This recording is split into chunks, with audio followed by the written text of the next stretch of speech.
Hello friends, welcome to my channel BPSC with Jyoti. जैसा कि पिछले वीडियोस में हमने बीपीएससी सिलेबस और हिस्ट्री के प्रीवियस ईयर क्वेश्चंस डिस्कस कर लिए हैं, तो आज हम स्टार्ट करते हैं सबसे पहले हिस्ट्री सब्जेक्ट को। और उसमें जो सबसे इम्पॉर्टेंट टॉपिक है मौर्य कला, जिससे काफ़ी क्वेश्चन आते हैं, प्रीवियस ईयर में आए हुए हैं, तो इसको आज हम कंप्लीट करते हैं। आज मैं आप सबके साथ अपने नोट्स शेयर करूँगी और आप देखेंगे कि नोट्स कैसे बनाते हैं, ताकि आप आगे कोई भी क्वेश्चन आए मौर्य कला से संबंधित तो आप उसे टैकल कर सकें। तो चलिए स्टार्ट करते हैं।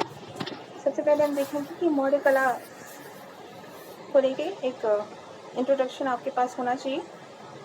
तो आप देख सकते हैं यहाँ पे मैंने इंट्रो लिखा हुआ है। मौर्य कला चौथी शताब्दी से दूसरी शताब्दी से पूर्व के बीच विकसित कला है, जो भारतीय स्थापत्य एवं कला के क्षेत्र में महत्वपूर्ण परिवर्तन एवं उत्कृष्टता को इंगित करती है, क्योंकि इसी काल में सर्वप्रथम भारत में मिट्टी या लकड़ी की जगह पर पत्थर का उपयोग प्रारंभ हुआ था, जिसने कला को स्थिरता एवं निरंतरता प्रभावी थी। यह कला इतिहास में एक स्वर्णिम अध्याय भी माना जाता है, क्योंकि इसने अपनी भव्यता एवं यथार्थवाद से बौद्ध से प्रेरित शिल्पों के लिए प्रसिद्ध है। मौर्य कला की क्या विशेषता है? तो मौर्य कला की मुख्य विशेषता है कि ये राजकीय कला के रूप में भी विकसित हुई है, ये लोक कला के रूप में भी विकसित हुई है। राजकीय कला में मुख्यतः स्थापत्य कला की बात अगर हम करें तो उसमें राजप्रसाद, स्तंभ, स्तूप और गुहा विहार का निर्माण हुआ है मुख्य रूप से। और लोक कला की अगर हम बात करें तो उसमें मृदभांड अर्थात मिट्टी के बर्तन, और मूर्ति कला जो है उसमें स्तंभ के ऊपर पशु आकृति और स्वतंत्र कलाकारों द्वारा निर्मित मूर्तियाँ शामिल हैं। सबसे पहले हम बात करेंगे राजकीय कला के रूप में, तो उसमें सबसे प्रमुख है राजप्रसाद, जो पटना के कुम्हरार में उसका अवशेष मिलता है, जो चंद्रगुप्त मौर्य और अशोक का महल हुआ करता था। इसका उल्लेख विभिन्न इतिहासकारों द्वारा और विभिन्न विदेशी यात्रियों द्वारा किया गया है, क्योंकि ये काफ़ी भव्य था। तो मेघास्थनीज, जो कि यूनानी इतिहासकार था, उसने कहा था कि मौर्य साम्राज्य के महलों को मानव जाति की महानतम कृतियों में से एक बताया है उसने। एरियन, जो कि वो भी यूनानी यात्री ही था, उसने कहा था कि राजप्रसाद की भव्यता का मुकाबला सूसा एवं एकवतना स्थित राजप्रसाद भी नहीं कर सकते, क्योंकि ये काफ़ी भव्य और काफ़ी सुंदर था। फाहियान, जो कि चीनी यात्री था, उसने राजप्रसाद को देवताओं द्वारा निर्मित बताया है, क्योंकि उसका मानना था कि इंसान के लिए इतनी सुंदर रचना करना संभव ही नहीं है। पतंजलि ने भी अपने कृतियों में राजप्रसाद की प्रशंसा की है। तो आप समझ सकते हैं कि ये कितना भव्य और काफ़ी सुंदर रहा होगा। इसकी संरचनात्मक विशेषताएं क्या रही हैं, यहाँ पे मैंने छोटा सा चित्र भी बना दिया है। अगर आप इसे पेपर में बना पाते हैं तो आप अच्छा मार्क्स गेन कर पाएंगे। इसकी विशेषताएं थी कि ये इसमें 80 स्तंभों वाला सभा भवन था, जो कि जिसकी छत एवं फर्श लकड़ी से निर्मित थी। नेक्स्ट है पाटलिपुत्र नगर। मेघास्थनीज ने अपनी पुस्तक इंडिका में नगर की विशालता और नगर नियोजन की व्याख्या की है। इसका दुर्ग या प्राचीर जो था वो लकड़ी का बना हुआ था। इसका कारण ये था कि मैदानी क्षेत्र में निर्माण के कारण यहाँ पे पत्थरों की कमी थी। इसकी वजह से दुर्ग का निर्माण, जो प्राचीर का निर्माण था, वो लकड़ी से किया गया। सुरक्षा हेतु प्राचीर के चारों ओर 60 फीट गहरी एवं 600 फीट चौड़ी खाई का निर्माण किया गया, ताकि बाह्य आक्रमण से नगर की सुरक्षा की जा सके। नगरों में प्रवेश के हेतु कुल 64 प्रवेश द्वार के अवशेष मिलते हैं, और बीच बीच में इनके तीर चलाने के लिए अंतराल भी छोड़ा गया था, ताकि अगर बाह्य आक्रमण हो तो सुरक्षा की जा सके नगर की। जो मौर्य स्तंभ थे, ये स्थापत्य की दृष्टि से काफ़ी महत्वपूर्ण थे। इसके संबंध में एक इतिहासकार हैं राधा कुमुद बनर्जी। उन्होंने एक वक्तव्य दिया कि अशोक के जो स्तंभ हैं वो ललित कला के क्षेत्र में मौर्यों की उच्चतम सफलता के प्रतीक हैं, अर्थात स्थापत्य के क्षेत्र में इनका बहुत ही महत्वपूर्ण योगदान है। अशोक द्वारा इनका निर्माण धर्म के प्रचार प्रसार हेतु किया गया था, और इनका निर्माण पूरे भारतीय उपमहाद्वीप के विभिन्न भागों में किया गया था। और ये भारत का विदेशों के साथ तत्कालिक संबंध की भी जानकारी देते हैं, जैसे अफगानिस्तान में, नेपाल में, पाकिस्तान में भी मौर्य स्तंभ के प्रमाण मिलते हैं, जो उस समय में भारत के विदेशी संबंधों को जानकारी देते हैं। ये दो प्रकार के मुख्यतः पाए जाते हैं, लिपिबद्ध और सादे। लिपिबद्ध का उदाहरण है इलाहाबाद स्तंभ, और सादे में भी बहुत सारे, जिसमें बसाड़ एवं रामपुरवा का मौर्य स्तंभ शामिल है। अन्य महत्वपूर्ण स्तंभों को हम देखते हैं तो इसमें सारनाथ का स्तंभ, लौरिया नंदनगढ़ का स्तंभ जो कि पश्चिमी चंपारण में स्थित है, वैशाली का स्तंभ और रुम्मन देवी का स्तंभ जो कि नेपाल में है, और इससे हमें भगवान बुद्ध के जन्म की जानकारी मिलती है। इसकी संरचनात्मक विशेषताओं की अगर हम बात करें तो इसका निर्माण खुले आसमान के नीचे स्वतंत्र रूप से हुआ था, जिसमें कोई भी आधार नहीं था। एकास्म पत्थर से इसका निर्माण हुआ था, जो कि लाल बलुआ पत्थर हुआ करते थे। इन्हें चुनार एवं मथुरा से आयातित किया जाता था। ये इंजन का आकार गोलाकार होता था, जो कि नीचे से ऊपर आप देख सकते हैं। यहाँ पे मैंने इसका एक छोटा सा चित्र भी बनाया हुआ है। आप इसमें देख सकते हैं कि इसकी चौड़ाई जो है वो नीचे से ऊपर की ओर घटती गई है। इसकी लंबाई लगभग 20 से 50 फीट है और इसका वजन लगभग 50 टन तक होता है। इसकी पॉलिश इतनी चमकदार है कि इसका निर्माण ऐसा लगता है जैसे धातु से किया गया है। आप इसकी पूरी संरचना देख सकते हैं कि ये जो है वो तना है, उसके नीचे उसके ऊपर मेखला, फिर उल्टा कमल, कंठ, चौकी और पशु आकृति। ये हो गई स्तंभ की संरचना। इसके दो भाग हैं, तना जो कि आपने देख लिया, और शीर्ष जिसे लाट भी कहते हैं। कंठ के ऊपर का भाग, चौकी के ऊपर पशु की आकृतियों का निर्माण भी किया गया है, जो कि मौर्य कला की उत्कृष्टता का प्रमाण है। नेक्स्ट है स्तूप।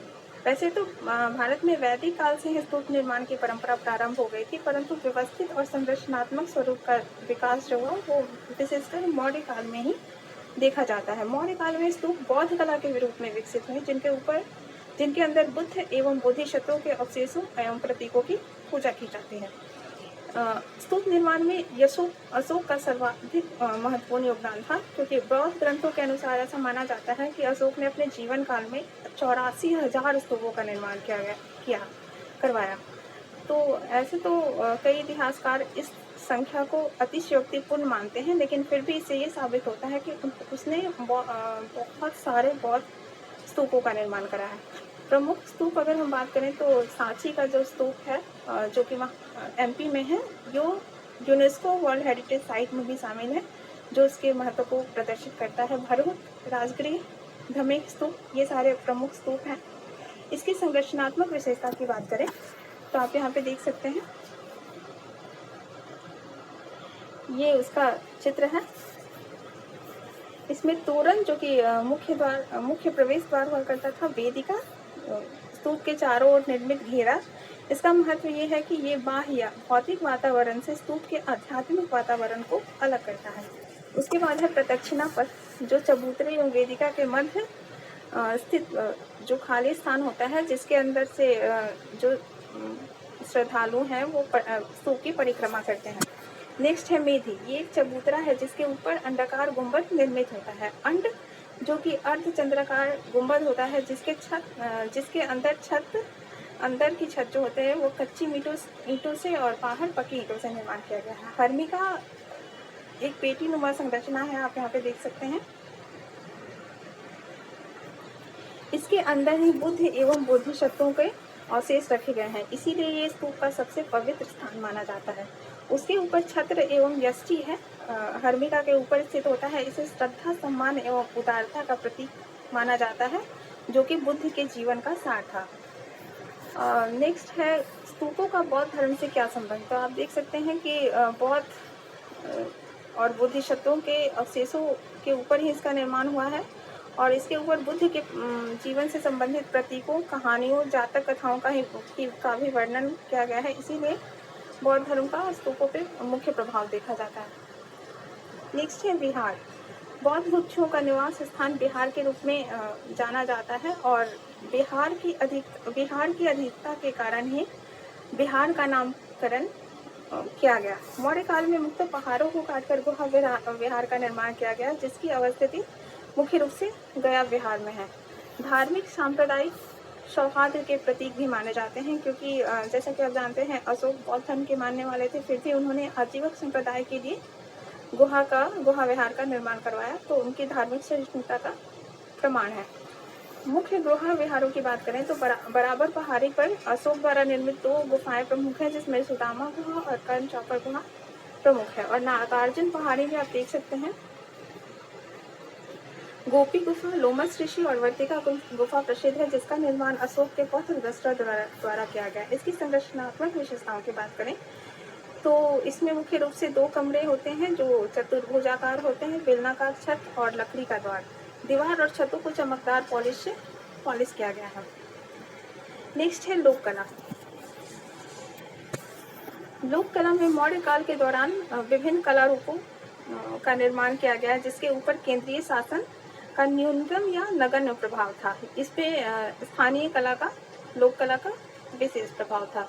इसे मूर्ति कला और मृद भांड के रूप में विभाजित किया जा सकता है। मूर्ति कला अगर की बात करें तो सिंधु सभ्यता में सीमित उदाहरण को छोड़कर भारत में मौर्य काल में ही मूर्ति कला का व्यवस्थित प्रमाण मिलता है। हालांकि इस काल में गंधार अथवा मथुरा कला की तरह कोई विशिष्ट शैली का विकास नहीं हो सका, परंतु मूर्ति कला का एक आधार तैयार हुआ। इसका पुरातात्विक या साहित्यिक स्रोत कौटिल्यकृत अर्थशास्त्र में मिलता है। पाषाण मूर्ति कला का व्यापक विकास हुआ इस काल में। इसका कारण ये था कि इस समय लोहे की खोज हो चुकी थी, उन्नत अभियांत्रिकी भी प्राप्त हो चुकी थी, जिसके कारण चट्टानों को काटना, बेहतर उपकरणों का निर्माण और एक स्थान से दूसरे स्थान पर ले जाना पॉसिबल हो सका था। मूर्ति कला में राजकीय और लोक कला दोनों रूपों में विकास हुआ। राजकीय कला में मुख्यतः स्तंभों के ऊपर जो पशु आकृति का निर्माण हुआ है, जैसे कि उदाहरण के लिए आप देख सकते हैं सारनाथ में जो सिंह की आकृति है, जो कि हमारा राष्ट्रीय प्रतीक भी है, सर्वाधिक महत्वपूर्ण है। लौरिया नंदनगढ़ में सिंह की आकृति आदि। लोक कला में स्वतंत्र कलाकारों द्वारा निर्मित मूर्तियां शामिल हैं, जिनके ऊपर मुख्यतः भारतीय जनजीवन के विभिन्न पक्षों का प्रभाव दिखता है।